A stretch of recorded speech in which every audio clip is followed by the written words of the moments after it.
혼란스러운 세상 속에서 우리는 끊임없이 흔들립니다.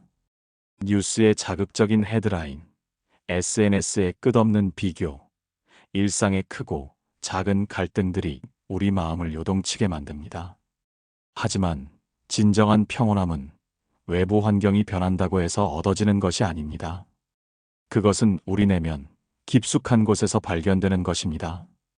현대를 살아가는 우리는 마치 바다 위의 배와 같습니다. 파도가 칠 때마다 흔들리고 바람이 불 때마다 방향을 잃습니다. 그런데 바다 깊은 곳은 어떨까요? 아무리 거센 폭풍이 몰아쳐도 바다 깊은 곳은 고요함을 유지합니다. 우리 내면에도 그런 고요한 중심이 있습니다. 문제는 우리가 그 중심을 잊어버리고 표면의 파도에만 주목하고 있다는 것입니다. 누군가 화를 낼 때 우리는 즉시 방어하거나 맞받아치게 됩니다. 비판을 들으면 상처받고, 무시당하면 분노하고, 칭찬을 들으면 우쭐해집니다. 우리는 마치 줄에 매달린 꼭두각시처럼 외부 자극에 따라 춤을 춥니다. 소셜미디어의 알림 하나에 즉시 반응하고, 동료의 무심한 말에 하루 종일 마음을 빼앗기고, 교통체증에 화를 내며 에너지를 소모합니다. 이것이 과연 자유로운 삶일까요? 모든 것에 반응하지 말라. 이것이 바로 진정한 자유와 내면, 평온의 핵심입니다. 진정한 자유는 외부 상황에 휘둘리지 않는 것에서 시작됩니다. 누군가 우리에게 화를 낼 때 우리는 자동적으로 방어하거나 공격하려 합니다. 이것이 바로 반응입니다. 반응은 무의식적이고 즉각적입니다. 마치 무릎을 두드렸을 때 다리가 튀어오르는 것처럼 자동적입니다. 이런 자동적 반응은 우리 안에 숨어있는 과거의 상처나 두려움에서 나옵니다. 어린 시절 형성된 복합체들이 현재 상황을 왜곡해서 해석하게 만드는 것입니다. 하지만 인간에게는 반응과 다른 선택이 있습니다.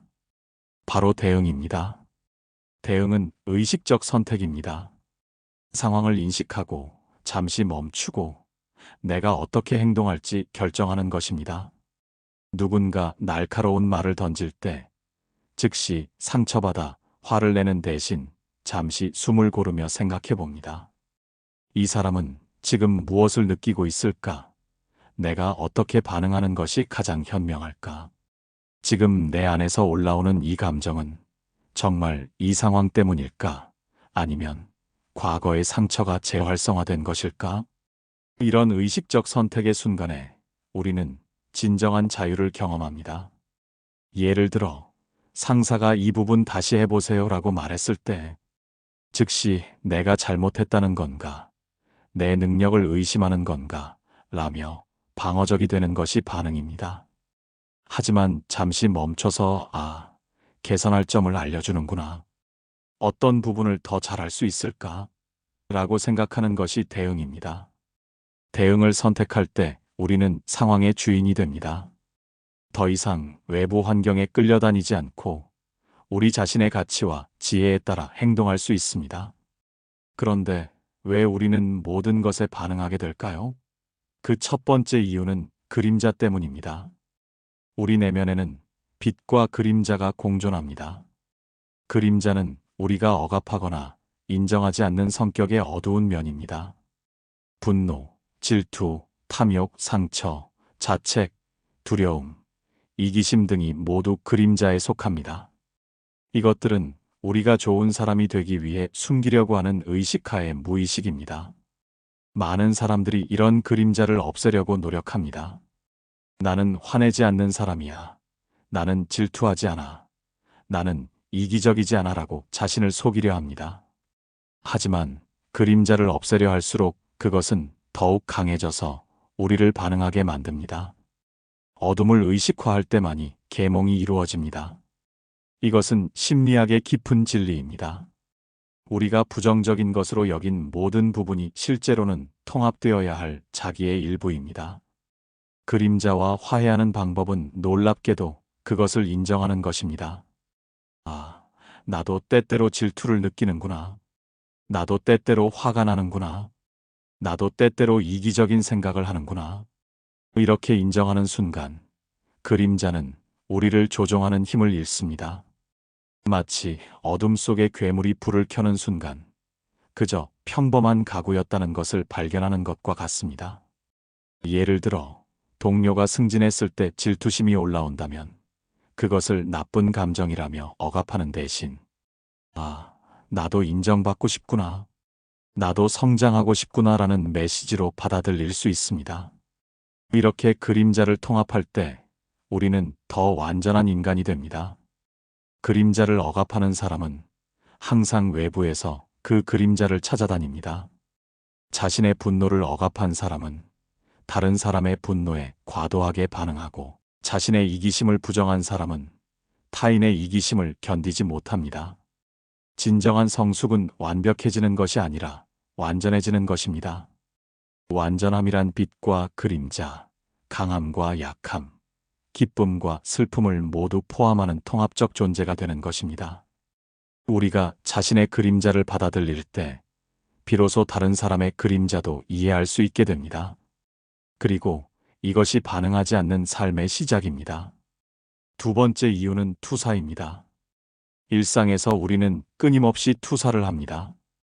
투사란 자신의 내면에 있는 것을 다른 사람이나 상황에서 보는 것입니다. 예를 들어, 내가 불안할 때는 주변 모든 사람이 불안해 보이고, 내가 화가 날 때는 세상 모든 것이 짜증스럽게 느껴집니다.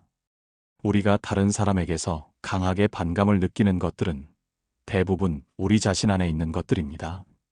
타인에게서 발견되고 반응하는 성질은 종종 내 그림자의 투영입니다. 만약 누군가의 거만함이 당신을 극도로 짜증나게 한다면 당신 안에도 거만한 면이 있을 가능성이 큽니다. 다만 그것을 인정하기 싫어서 억압하고 있는 것입니다.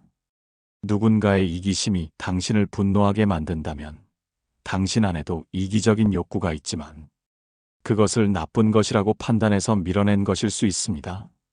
누군가의 완벽주의가 당신을 극도로 불편하게 만든다면 당신 안에도 완벽주의적 성향이 있지만 그것을 부정하고 있을 수 있습니다. 이런 투사를 모르면 우리는 끊임없이 반응하게 됩니다. 상대방의 문제라고 생각하며 분노하고 상처받고 방어하게 되죠. 하지만 투사를 알아차리면 반응이 멈춥니다. 내가 지금 느끼는 이 감정은 정말 상대방 때문일까? 아니면 내 안에 무언가가 반응하고 있는 걸까? 내가 이 사람에게서 비판적으로 보고 있는 그 면이 혹시 나에게도 있는 건 아닐까? 투사를 알아차리는 구체적인 방법이 있습니다. 누군가의 행동이 나를 극도로 짜증나게 할 때 잠시 멈춰서 질문해 봅니다. 이런 자기 관찰을 통해 우리는 외부 상황에 덜 휘둘리게 됩니다. 실제로 이런 질문을 스스로에게 던져 보십시오. 내가 이렇게 강하게 반응하는 이유가 상대방 때문일까? 아니면 내가 인정하기 싫어하는 나의 일부 때문일까? 이런 자기 성찰이 반응을 멈추는 첫 번째 단계입니다. 세 번째 이유는 트리거입니다. 트리거란 우리의 감정적 반응을 즉시 활성화시키는 방아쇠와 같은 상황이나 말들입니다. 어떤 사람은 비판받을 때, 어떤 사람은 무시당할 때, 어떤 사람은 통제받을 때 강한 반응을 보입니다. 이런 트리거들은 대부분 어린 시절의 상처와 연결되어 있습니다. 예를 들어, 어린 시절 부모님께 "넌 왜 이것도 못하니?" 라는 말을 자주 들었다면 성인이 되어서도 능력을 의심받는 상황에서 과도하게 반응할 수 있습니다. 이때 현재 상황이 아니라 과거의 상처가 반응하는 것입니다. 어린 시절 착한 아이가 되어야 한다는 메시지를 받고 자란 사람은 조금이라도 갈등 상황이 되면 극도로 불안해할 수 있습니다. 자신의 트리거를 알아차리면 더 이상 그것에 자동적으로 반응하지 않을 수 있습니다. 아, 지금 내 트리거가 활성화되었구나. 상대방의 행동이 어린 시절의 상처를 자극하고 있구나. 하지만 지금은 어린아이가 아니다. 나에게는 선택권이 있다. 이런 인식만으로도 상황을 완전히 다르게 경험할 수 있습니다. 자신의 트리거 목록을 만들어 보는 것도 좋은 방법입니다. 나는 언제 가장 강하게 반응하는가? 어떤 말을 들을 때? 어떤 상황에서, 어떤 행동을 당할 때, 이런 패턴을 파악하면 미리 준비할 수 있습니다. 네 번째 이유는 무의식적 믿음입니다. 비판받으면 안 된다. 완벽해야 사랑받는다. 실수하면 거부당한다. 강해야 살아남는다. 모든 사람이 나를 좋아해야 한다 같은 어린 시절부터 형성된 믿음들이 여전히 우리를 조종하고 있을 수 있습니다.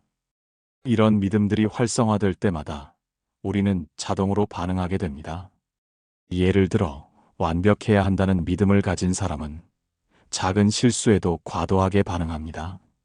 모든 사람이 나를 좋아해야 한다는 믿음을 가진 사람은 조금이라도 거부당하는 느낌을 받으면 극도로 불안해합니다. 이런 무의식적 믿음들을 의식화하는 것이 중요합니다. 내가 지금 이렇게 반응하는 이유는 무엇일까? 내 안에 어떤 믿음이 위협받고 있는 걸까? 이런 질문을 통해 무의식의 패턴을 의식으로 끌어올릴 수 있습니다. 그렇다면 모든 것에 반응하지 않으려면 어떻게 해야 할까요? 첫 번째는 관찰자 의식을 기르는 것입니다. 감정적 거리를 유지한다는 것은 무감정해지는 것이 아닙니다. 오히려 더 깊이 느끼되 휩쓸리지 않는 것입니다. 마치 영화를 보는 것과 같습니다. 우리는 영화 속 주인물의 감정에 몰입하지만 동시에 그것이 영화라는 것을 알고 있습니다. 그래서 주인물이 위험에 처해도 우리는 극장에서 뛰쳐나가지 않습니다. 우리 삶에서도 이런 관찰자적 의식을 기를 수 있습니다. 화가 날 때, 지금 내가 화가 나고 있구나 라고 관찰합니다. 슬플 때, 지금 슬픔이 나를 지나가고 있구나 라고 인식합니다. 질투가 올라올 때, 지금 질투라는 감정이 활성화되었구나 라고 받아들입니다. 이런 관찰자적 의식은 우리를 감정의 노예에서 해방시킵니다. 감정을 느끼되 감정에 매몰되지 않는 자유를 선사합니다. 관찰자 의식을 기르는 구체적인 방법이 있습니다. 하루 중 몇 번이라도 지금 나는 무엇을 느끼고 있는가? 내 몸의 어느 부분에 긴장이 있는가? 어떤 생각들이 반복되고 있는가? 를 확인해 보십시오. 이런 습관이 감정과 나 사이에 공간을 만들어줍니다. 그 공간에서 우리는 반응할지, 대응할지 선택할 수 있습니다. 두 번째는 4단계 방법을 실천하는 것입니다. 그림자와 평화롭게 지내기 위한 구체적인 4단계 방법이 있습니다. 첫 번째는 알아차림입니다. 현재 내가 느끼는 감정의 종류와 그 감정이 일어난 상황을 명확히 인식하는 것입니다. 지금 나는 분노를 느끼고 있다. 이 분노는 동료가 내 의견을 무시했을 때 시작되었다. 이때 중요한 것은 판단하지 않고 있는 그대로 관찰하는 것입니다. 화내면 안 되는데 라고 생각하지 말고 지금 화가 나고 있구나 라고 받아들이십시오. 두 번째는 질문입니다. 왜 이 감정이 나온 거지? 내 안에 어떤 상처가 건드려졌나? 이 상황이 과거의 어떤 경험을 떠올리게 하는가? 이런 질문을 통해 현재 감정의 뿌리를 탐색합니다. 대부분의 강한 감정 반응은 현재 상황보다는 과거의 미해결된 상처나 두려움에서 나옵니다. 예를 들어 무시당했을 때의 분노는 현재 상황보다는 어린 시절, 인정받지 못했던 경험과 연결되어 있을 수 있습니다. 세 번째는 표현입니다. 감정과 내면의 메시지를 글로 쓰거나 신뢰할 수 있는 사람과 대화로 표현하는 것입니다. 나는 지금 화가 난다. 무시당한 느낌이다. 어린 시절 부모님이 내 말을 듣지 않았던 기억이 떠오른다. 그때의 무력감이 지금도 올라오는 것 같다. 이렇게 구체적으로 표현하면 감정이 명료해지고 치유의 과정이 시작됩니다. 네 번째는 통합입니다. 판단 없이 있는 그대로 받아들이고 앞으로 어떻게 성장할지 선택하는 것입니다. 내가 분노를 느끼는 것은 자연스럽다. 이 분노는 내가 존중받고 싶다는 욕구에서 나온다. 이 에너지를 건설적으로 사용해서 내 의견을 더 명확하게 전달하는 방법을 배우자. 과거의 상처도 치유해 나가자. 이런 과정을 통해 우리는 자동 반응에서 벗어나 의식적 대응을 할 수 있게 됩니다. 처음에는 시간이 걸리지만 연습하면 할수록 빨라집니다. 마침내 이 과정이 자연스러워질 때 우리는 진정으로 반응하지 않는 삶을 살 수 있게 됩니다. 이런 과정을 통해 우리는 분노를 경계 설정의 힘으로, 질투를 성장, 동기로, 두려움을 신중함으로, 상처를 공감 능력으로 전환할 수 있습니다. 이것이 바로 내면의 연금술입니다. 부정적으로 보였던 감정들이 실제로는 소중한 에너지이자 메시지였다는 것을 깨닫게 됩니다. 세 번째는 명상과 성찰입니다. 명상과 저널링은 이런 내면 작업을 위한 강력한 도구입니다. 하루 중 10분이라도 조용한 시간을 갖고 자신의 호흡을 관찰하며 내면의 목소리에 귀 기울여 보십시오. 어떤 감정이 올라오는지, 어떤 생각들이 반복되는지, 몸의 어느 부분에 긴장이 있는지 관찰합니다. 판단하지 말고 그저 관찰만 하십시오. 명상은 복잡할 필요가 없습니다. 단순히 숨을 들이쉬고 내쉬면서 들이쉼, 내쉼을 따라가거나 지금 여기를 반복하며 현재 순간에 머무는 것만으로도 충분합니다. 중요한 것은 꾸준함입니다. 매일 같은 시간에 명상하는 습관을 기르면 마음의 근육이 강화됩니다. 저널링 할 때는 다음과 같은 질문들을 활용해 보십시오. 오늘 나를 가장 화나게 만든 일은 무엇인가? 그 상황에서 내가 진짜 느낀 감정은 무엇인가? 그 감정 밑에 숨어 있는 더 깊은 욕구나 두려움은 무엇인가? 어린 시절에 어떤 경험이 떠오르는가? 이 상황에서 내가 배울 수 있는 것은 무엇인가? 내가 반응하지 않았다면 어떤 일이 벌어졌을까? 어떤 대응을 했다면 더 좋았을까? 이런 성찰을 통해 점점 더 지혜로운 선택을 할 수 있게 됩니다. 처음에는 사건이 일어나고 나서야 깨닫게 되지만 연습을 계속하면 사건이 일어나는 순간에도 알아차릴 수 있게 됩니다. 네 번째는 방어적 패턴을 인식하는 것입니다. 우리는 상처받을 것 같은 상황에서 자동적으로 방어 기제를 작동시킵니다. 어떤 사람은 공격적이 되고, 어떤 사람은 위축되고, 어떤 사람은 완벽주의로 도피하고, 어떤 사람은 유머로 넘어가려 합니다. 이런 패턴들을 인식하면 더 건강한 대응 방식을 선택할 수 있습니다. 내가 위협을 느낄 때 주로 어떻게 행동하는가? 공격하는가? 도망가는가? 얼어붙는가? 자신의 방어 패턴을 알아차리는 것만으로도 그 패턴에서 벗어날 수 있는 첫 걸음이 됩니다. 방어 패턴은 과거에는 우리를 보호해 주었지만 현재에는 오히려 진정한 소통과 관계를 방해할 수 있습니다. 모든 것에 반응하지 않을 때 우리는 무엇을 얻게 될까요? 첫째, 진정한 자유를 얻습니다.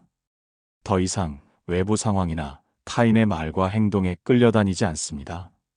누군가 화를 내도 나는 평온을 유지할 수 있고 비판을 들어도 그것을 건설적으로 받아들일 수 있습니다. 칭찬을 들어도 우쭐해하지 않고 무시를 당해도 상처받지 않습니다. 이것이 진정한 정서적 독립입니다. 둘째, 에너지를 보존할 수 있습니다. 반응할 때마다 우리는 엄청난 에너지를 소모합니다. 화를 내고 상처받고 걱정하고 방어하느라 정작 중요한 일에 집중할 에너지가 부족해집니다. 반응하지 않으면 이 에너지를 창조적이고 건설적인 일에 사용할 수 있습니다. 목표 달성, 관계 개선, 자기 개발에 온전히 집중할 수 있게 됩니다.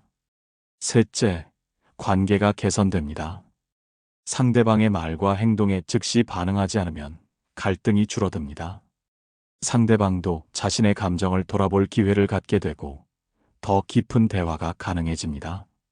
반응하지 않는 사람은 안전한 공간을 제공하기 때문에 사람들이 더 솔직하게 다가옵니다. 넷째, 지혜가 생깁니다. 반응하지 않고 관찰하면 상황을 더 객관적으로 볼 수 있습니다. 상대방의 입장을 이해하게 되고 문제의 본질을 파악할 수 있습니다. 감정에 휩쓸렸을 때는 보이지 않던 해결책들이 보이기 시작합니다.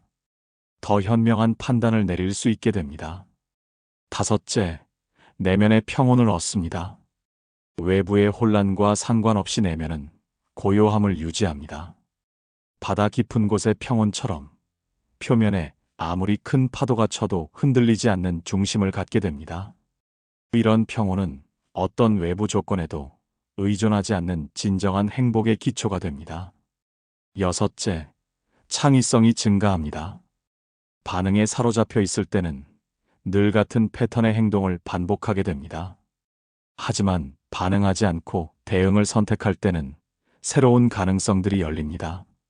문제를 다양한 각도에서 바라볼 수 있고 창의적인 해결책을 찾을 수 있습니다. 일곱째, 리더십이 향상됩니다. 반응하지 않는 사람은 위기 상황에서도 침착함을 유지할 수 있습니다. 이런 사람들은 자연스럽게 다른 사람들의 신뢰를 얻게 되고 리더의 역할을 맡게 됩니다. 감정적으로 안정된 사람 주변에는 사람들이 모여들기 마련입니다. 감정을 건설적으로 전환하는 것도 중요합니다. 반응하지 않는다고 해서 감정을 억압하는 건 아닙니다. 오히려 감정을 더 지혜롭게 활용하는 겁니다. 분노가 올라올 때는 그 에너지를 운동이나 창조적 활동으로 승화시킬 수 있습니다. 분노는 강력한 에너지이므로 올바르게 사용하면 변화의 동력이 됩니다. 불의에 맞서는 용기, 경계를 설정하는 힘, 자신을 보호하는 의지로 전환할 수 있습니다. 분노를 느낄 때 이 에너지를 어떻게 건설적으로 사용할 수 있을까? 라고 질문해 보십시오. 질투는 성장 동기로 전환할 수 있습니다. 다른 사람을 질투한다는 것은 그 사람이 가진 것을 나도 원한다는 뜻입니다. 질투를 느낄 때 저 사람의 어떤 면을 내가 부러워하는가? 나도 그것을 개발할 수 있는 방법은 무엇인가? 라고 질문해 보십시오. 질투는 우리의 숨겨진 열망을 알려주는 나침반 역할을 합니다. 두려움은 신중함과 준비로 전환할 수 있습니다. 두려움은 위험을 알려주는 신호이므로 완전히 무시해서는 안 됩니다. 하지만 두려움에 마비되는 것도 건설적이지 않습니다. 두려움을 느낄 때 이 두려움이 알려주는 것은 무엇인가? 어떤 준비를 더하면 좋을까? 최악의 상황이 벌어져도 대처할 수 있는 방법은 무엇인가? 라고 질문하면 두려움이 지혜로 변합니다. 상처는 공감 능력으로 전환할 수 있습니다. 깊은 상처를 경험한 사람은 다른 사람의 고통을 더 잘 이해할 수 있습니다. 상처가 완전히 치유되었을 때 그것은 다른 사람을 돕는 강력한 도구가 됩니다. 자신의 상처를 치유한 경험이 있는 사람만이 진정으로 다른 사람의 치유를 도울 수 있습니다. 슬픔은 깊이와 감사로 전환할 수 있습니다. 슬픔을 제대로 경험한 사람은 기쁨의 소중함을 더 잘 알게 됩니다. 또한 슬픔은 우리를 더 겸손하게 만들고 인생의 유한함을 깨닫게 해줍니다. 이런 깨달음은 우리를 더 지혜롭고 감사하는 사람으로 만들어줍니다. 우리 내면에는 다양한 목소리들이 있습니다. 성취를 추구하는 목소리, 안전을 원하는 목소리, 자유를 갈망하는 목소리, 관계를 중시하는 목소리 등등. 이 목소리들이 갈등할 때 우리는 혼란을 경험합니다. 평온함은 이런 목소리들을 조화시키는 것에서 나옵니다. 어느 하나를 억압하거나 무시하는 것이 아니라 모든 목소리를 들어주되 지혜롭게 균형을 잡는 것입니다. 때로는 성취에 집중해야 할 때가 있고 때로는 휴식이 필요할 때가 있습니다. 내면의 다양한 욕구들을 인정하고 적절한 때에 적절한 방식으로 표현하는 것이 동조화입니다. 반응하지 않는 사람은 이런 내면의 균형을 잘 유지할 수 있습니다. 명상이나 성찰은 이런 내면의 목소리들을 듣는 훌륭한 방법입니다. 조용한 시간을 갖고 자신의 내면에 귀 기울일 때 평소에 듣지 못했던 속삭임들을 들을 수 있습니다. 이것은 복잡한 기법이 필요한 것이 아닙니다. 단순히 하루 중 몇 분이라도 혼자만의 시간을 갖고 지금 내가 무엇을 느끼고 있는지, 무엇을 원하고 있는지 솔직하게 확인하는 것만으로도 충분합니다. 대극의 일치는 상반된 것들이 실제로는 하나라는 깊은 깨달음입니다.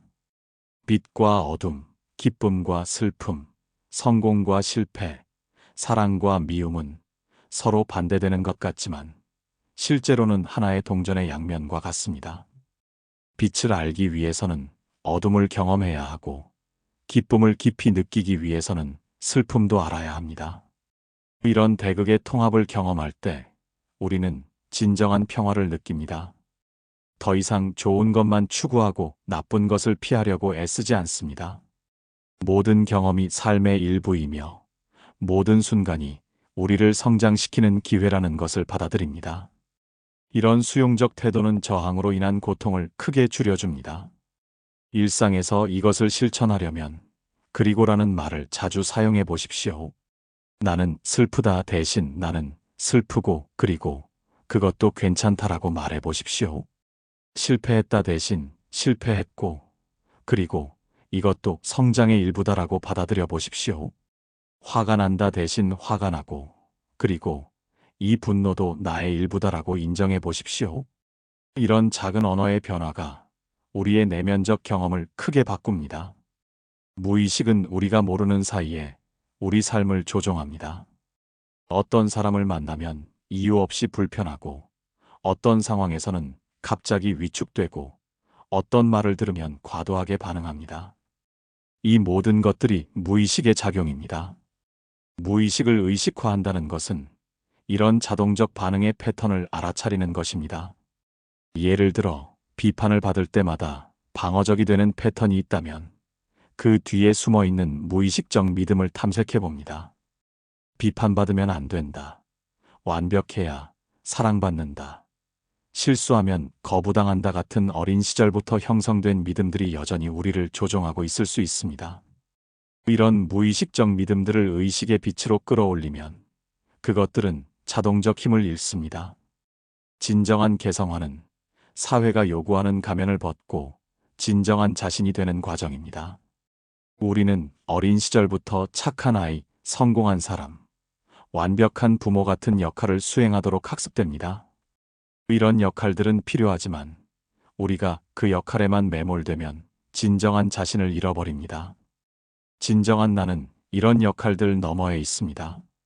성공과 실패, 칭찬과 비판, 기쁨과 슬픔을 모두 경험하면서도 변하지 않는 핵심적 존재감이 있습니다. 이것을 발견하는 것이 개성화의 여정입니다.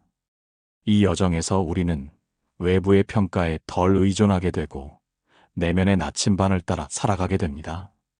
집단 무의식은 인류가 공유하는 깊은 차원의 무의식입니다. 우리가 어떤 상황에서 느끼는 원초적 두려움이나 갈망들은 개인적 경험을 넘어서는 인류 공통의 패턴입니다. 죽음에 대한 두려움, 사랑받고 싶은 갈망, 의미를 찾고자 하는 욕구 등은 모든 인간이 공유하는 것들입니다. 이런 집단 무의식을 이해하면 우리는 덜 외롭습니다. 내가 지금 느끼는 어려움이 나만의 것이 아니라 인류가 오랫동안 경험해온 것이라는 사실을 깨달으면 자신을 더 너그럽게 받아들일 수 있습니다.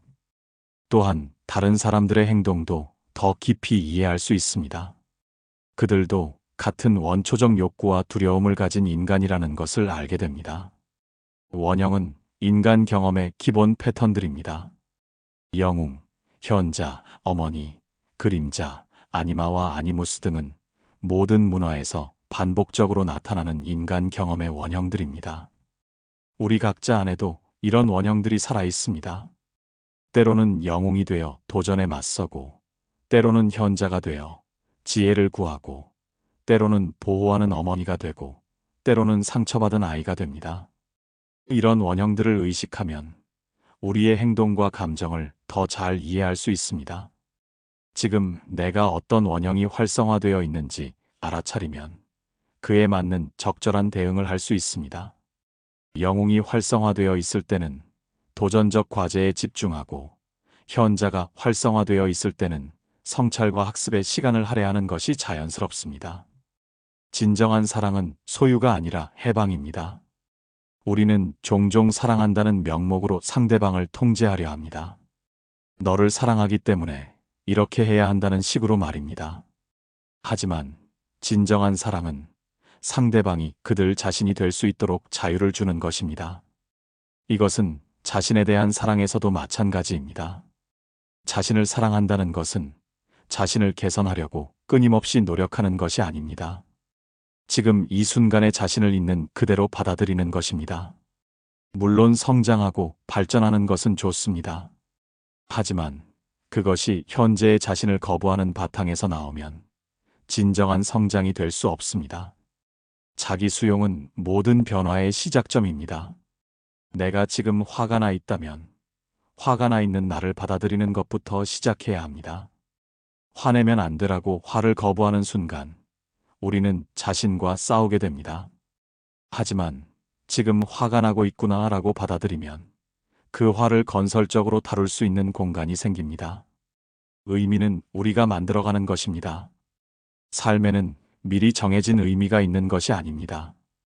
같은 경험이라도 어떻게 해석하느냐에 따라 전혀 다른 의미가 됩니다. 실패를 좌절로 볼 수도 있고 배움의 기회로 볼 수도 있습니다. 이별을 상실로 볼 수도 있고 새로운 시작으로 볼 수도 있습니다. 의미를 창조하는 능력은 인간의 가장 위대한 능력 중 하나입니다. 어떤 상황에서도 의미를 찾을 수 있고 그 의미를 통해 고통을 견딜 수 있고 심지어 고통을 성장의 동력으로 바꿀 수 있습니다. 이것이 진정한 자유입니다. 상황을 바꿀 수 없을 때도 우리는 그 상황에 대한 우리의 태도를 선택할 수 있습니다. 모든 것에 반응하지 않는 삶을 실천하는 구체적인 방법들이 있습니다. 매일 아침 오늘 나는 어떤 상황에도 자동으로 반응하지 않겠다고 다짐해 보십시오. 하루 중 몇 번이라도 자신의 호흡을 관찰하고 지금 이 순간 무엇을 느끼고 있는지 확인하십시오. 강한 감정이 올라올 때마다 3초간 멈춰서 내가 지금 반응하고 있나, 대응하고 있나? 를 점검하십시오. 자신의 트리거 목록을 만들어 보십시오. 어떤 상황에서 어떤 말을 들을 때, 어떤 행동을 당할 때 자동으로 반응하는지 파악하십시오. 그리고 그런 상황이 오면 즉시 알아차릴 수 있도록 준비하십시오. 반응하지 않았던 순간들을 기록해 보십시오. 오늘 동료가 날카로운 말을 했지만 나는 반응하지 않고 침착하게 대응했다. 그 결과 갈등이 해결되었고 관계가 개선되었다. 이런 경험들이 쌓이면서 반응하지 않는 삶의 힘을 실감하게 됩니다. 어려운 사람들을 만날 때도 그들의 말과 행동에 반응하지 말고 그들의 아픔을 보려고 노력해 보십시오. 화내는 사람은 상처받은 사람이고 공격하는 사람은 두려워하는 사람입니다. 이런 관점으로 보면 반응할 이유가 사라집니다. 내면의 평온함은 결국 모든 것에 반응하지 않는 것에서 시작됩니다. 우리가 외부 자극에 자동으로 반응하지 않을 때 비로소 진정한 자유와 평화를 경험할 수 있습니다. 우리가 자신의 모든 면을 받아들일 때 외부 세계와도 평화로운 관계를 맺을 수 있습니다. 자신을 사랑하는 사람은 다른 사람도 사랑할 수 있고 자신을 용서하는 사람은 다른 사람도 용서할 수 있습니다. 이런 내면의 통합은 하루아침에 이루어지는 것이 아닙니다. 평생에 걸친 여정입니다. 하지만 그 여정 자체가 목적지입니다. 완벽한 평온함에 도달하려고 애쓰는 것이 아니라 매 순간 더 의식적이고 더 자각적인 삶을 살아가려고 노력하는 것입니다.